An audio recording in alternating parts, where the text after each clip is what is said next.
আসসালামু আলাইকুম। আশা করি সবাই ভালো আছেন। It's Ashraful Islam Lalon Italy page এবং ইউটিউব চ্যানেল যে যেখান থেকে দেখছেন সবাইকে আন্তরিক ভালোবাসা অভিনন্দন। যারা ফেসবুকে থেকে দেখছেন ফেসবুক পেজটি লাইক ফলো শেয়ার দিয়ে এবং ইউটিউব চ্যানেলটি সাবস্ক্রাইব করে পাশে থাকুন, ধন্যবাদ। তো আজকের টপিকটি হলো যে ইতালি বিএফএস গ্লোবাল আজকে কি পরিমাণ রিটার্ন পাসপোর্ট, স্ক্যান পাসপোর্ট এবং কি নতুন অ্যাপয়েন্টমেন্ট পেয়ে বিএফএস গ্লোবালে কি পরিমাণ পাসপোর্ট সাবমিট করেছে এবং কি পরিমাণ ভিসা ডেলিভারি দিয়েছে এবং কি পরিমাণ রিজেক্ট হয়েছে। এবং আরেকটি টপিক যেটা হলো যে আজকে ইতালি বিএফএস গ্লোবাল থেকে একটা নোটিশ দিয়েছে যে আজকে 16 জুন 2025 রোজ সোমবার।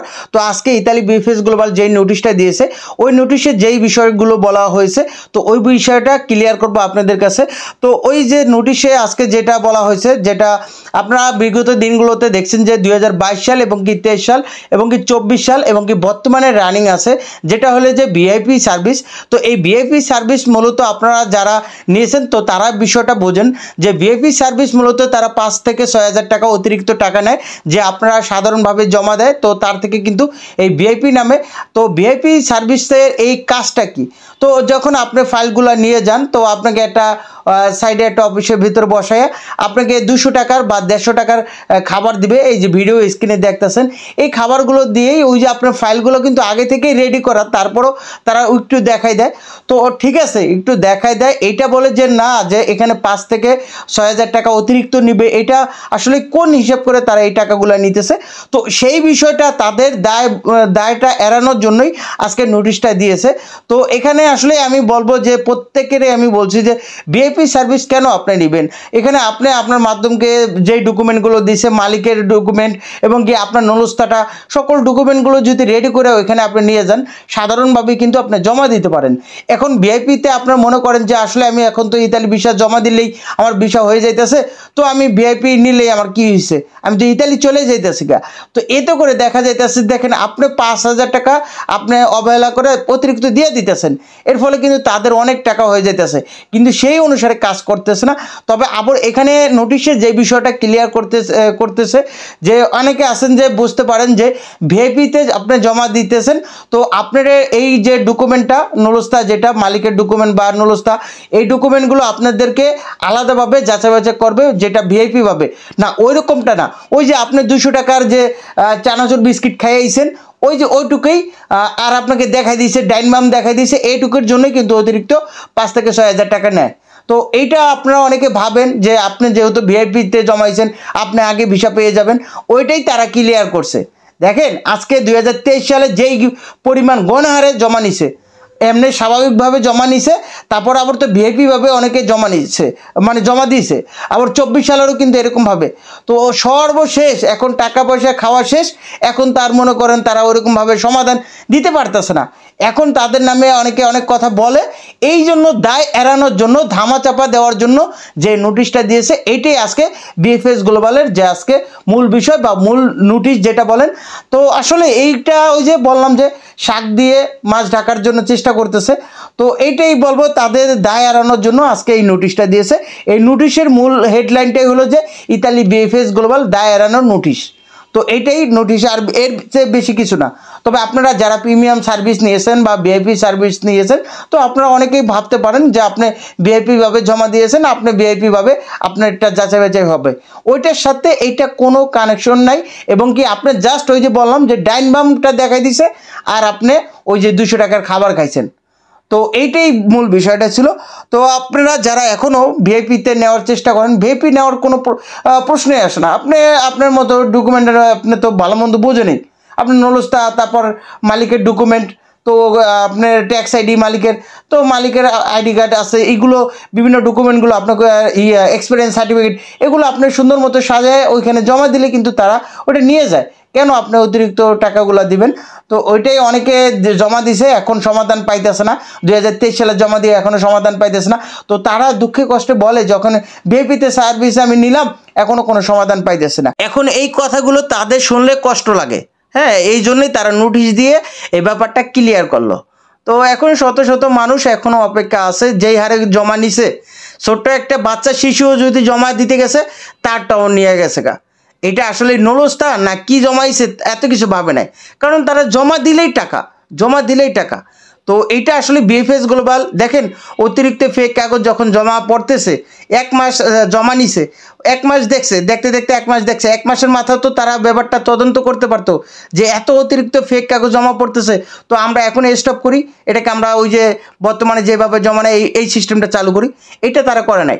এই 2023 সালের জন্য আপনারা 24 সালেও ভোগান্তি শিকার হইতেছেন এবং কি 23 সালে যারা জমাইছে তারাও ভোগান্তি শিকার হইতেছেন, কারণ তার নলস্থাটা তাদের মাধ্যমের কাছ থেকে দিছে, অনেকে ফেক দিছে, অবশ্যই ফেক দিছে। তো আসলে যারা অরিজিনাল তারা কিন্তু ভোগান্তি শিকার হইতেছে। তো তারা যখন যাচাই বাছাই করে নিত তাহলে তার এই ভোগান্তি শিকার হইতো না। তাদের কারণে প্রত্যেকটা কাজ বা প্রত্যেকটা স্টেপে এই দিকে ফ্যামিলি ভিসাও ঝামেলার মধ্যে আছে। ফ্যামিলি ভিসাও কিন্তু আগে 10 থেকে 12 দিনই হয়ে যেত গা 2023 সালের আগস্ট মাসের আগে। তখন ওয়ার্ক ভিসাও লাগতো 7 দিন, 10 দিন, 12 দিনে হয়ে যেত গা। আর এখন মানুষ মাসের পর মাস, বছরের পর বছর অপেক্ষা করার পরও সমাধান পাইতেছে না। আর এখন তারা টাকা পয়সা নিছে, এখন মানুষ একটু কথা বলবে এটাতেই তাদের কষ্ট লাগে, কেন টাকা পয়সা খাওয়ার টাইমে মন থাকে নাই। তো এইটাই বলবো তাদের ধামাচাপা। যাই হোক, আজকে ভিসার আপডেট হলো যে আজকে 16 জুন 2025 রোজ সোমবার। তো আজকে মোট রিটার্ন পাসপোর্ট, স্ক্যান পাসপোর্ট এবং কি নতুন অ্যাপয়েন্টমেন্ট পেয়ে বিএফএস গ্লোবালের পাসপোর্ট সাবমিট সংখ্যা ছিল 19টি প্রায়, মোট রিজেক্ট সংখ্যা ছিল 11টি প্রায়, মোট ভিসা সংখ্যা ছিল 21টি। এর মধ্যে ফ্যামিলি ভিসা ছিল 9টি, এগ্রিকালচার ভিসা ছিল 7টি, স্পন্সর ভিসা ছিল 2টি, ডোমেস্টিক ভিসা ছিল 1টি, ট্যুরিস্ট ভিসা ছিল 2টি, বিজনেস ভিসা একটাও হয় নাই, স্টুডেন্ট ভিসা একটাও হয় নাই।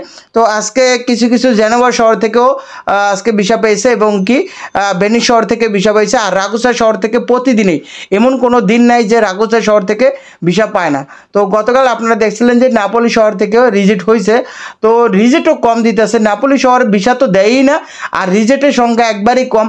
রিজেক্টও যদি দিত তাহলেও মনে বুঝতাম যে শত শত ভুক্তভোগীরা নেপোলি থেকে কিন্তু অনেকে নলস্তাব পাইছে। অনেক মানে প্রত্যেকটা শহর থেকে নেপোলি আবেদন বেশি পড়ছে এবং কি নেপোলি থেকে কিন্তু নলস্তাব বেশি পাইছে এবং কি রোম শহর থেকেও অনেক নলস্তাব পাইছে। তো এই যেই শহরগুলো বড় বড় এই শহর থেকে ওইরকম কিন্তু আপডেট আসতেছে না। তো আসলে অনেকে আছে যে সুই থেকে আপডেট করেন, এটা করেন সেটা করেন। তো এই নেপোলিতে কি কোনো ভালো মানুষ নাই? ওইখান থেকে কেউ আপডেট করে না? ওইখান থেকে কি কার্যক্রম চালু করতে পারে না? তো আসলে এটা তাদেরই কাজ, তারা ওইরকমভাবে কাজ করতেছে না। তারা কিভাবে কাজ করতেছে আসলে এটা কেউ বলতে পারতেছে না। কোনো রকম মানে যে কোনো সিরিয়াল নাই, কোনো রকম শহরের কোনো সিরিয়াল নাই, মানে উল্টাপাল্টা কাজের কোনো ধরনই নাই। ফ্যামিলি ভিসারও কোনো ধরন নাই। 2023 সালে অনেকে জমা দিয়ে বসে আছে, 24 সালে জমা দিয়ে বসে আছে, 25 সালে জমা দিয়ে আবার ভিসা পাইতেছে। তো আসলেই তাদের যেভাবে কাজ করে এটা আপনারা যতই করলাম, মানববন্ধন অনশন করলাম, কোনো সমাধান আসতেছে না। তো এটাই বলবো। তবে একটা কথা আপনাদেরকে ক্লিয়ার একটা নোটিশ দিতে চাই যে আপনার আপন ধরেন মামাকে দিয়ে আবেদন করছেন, আপন যেটা রক্তের দূর সম্পর্কে না, রক্তের মামাকে দিয়ে আপন আবেদন করছেন এবং কি আপনার আপন ভাই তো ভাই, তারপর আপনার আপন চাচা, তারপর আপনার আপন চাচতো ভাই, হ্যাঁ, এ ব্যতীত অন্য যারা আছে যে দূর সম্পর্ক বা একজনের আত্মীয়র পর আরেকজনের দিয়ে সম্পর্ক হয়েছে, তো এদের মাধ্যমে যারা আবেদন করেছেন অবশ্যই আপনার টাকা যদি অতিরিক্ত কিছু টাকা দেন, আপনার কিছু হলেও টাকাগুলো এখন থেকেই তুলতে শুরু করেন। কারণ কি আপনার জন্য আলোচ্য রাখছেন না রাখছে এটা আসলে আপনার ঠিকমতো এখনও জানেন না। তবে আপনাদেরকে আরেকটা কথা বলে রাখি, প্রত্যেকে স্টেপ মাইসিতে আসে নাকি এই জিনিসটা একটু দেখবেন। যে অনেকে বলবে যে আমি সুইতে গেছি, গেছি, তো তারা বলে এম্বাসি দোষ। যাই হোক, তাদেরকে আর কিছু অত আপনি যাচাই বাছাই করতে পারবেন না, যেহেতু আপনার বাংলাদেশে বা তারা যেটা বলতেছে। এখন আপনাদের একটাই বলা থাকবে যে আমাকে স্টেপ মাইসি দেখাও। স্টেপ মাইসি দেখলে অবশ্যই আপনি বুঝতে পারবেন যে এটা প্রক্রিয়াধীন আছে। তবে স্টেপ মাইসিতে থাকার পরও কিন্তু মালিক তারপরে হঠাৎ করে যদি বলে যে আমি নিব না, তখন কিন্তু আপনারা আবার রিজেক্ট হয়ে যাবেন। তারপর আপনি এখনও একটা কি দেখে এখনও অপেক্ষা করবেন? আপনি যে অপেক্ষা করবেন আরও 2 দিন, 1 দিন বা 1 মাস, একদিনও তো অপেক্ষা করার কোনো টাইম নাই। যে মানুষটা 2023 সালে জমা দিয়া এখন আর একটা দিন তার কাছে এই অপেক্ষা যদি বলে, কারণ এত মানুষ যে ভুক্তভোগী এরা আর কতদিন অপেক্ষা করবে? তো এই জন্য বলবো যে আপনার মাধ্যমকে আপনি বলবেন যে স্টেপ মাইসিতে আসে নাকি, ওটা একটা স্ক্রিনশট বা আপনি ভিডিও কল দিয়ে সরাসরি দেখবেন যে স্টেপ মাইসিতে আসে নাকি। তো এতদিন সাথে থেকে ভিডিওটি দেখার জন্য আপনাদেরকে অসংখ্য ধন্যবাদ। আপনারা সুস্থ থাকুন, ভালো থাকুন, আল্লাহ হাফেজ, আসসালামু আলাইকুম।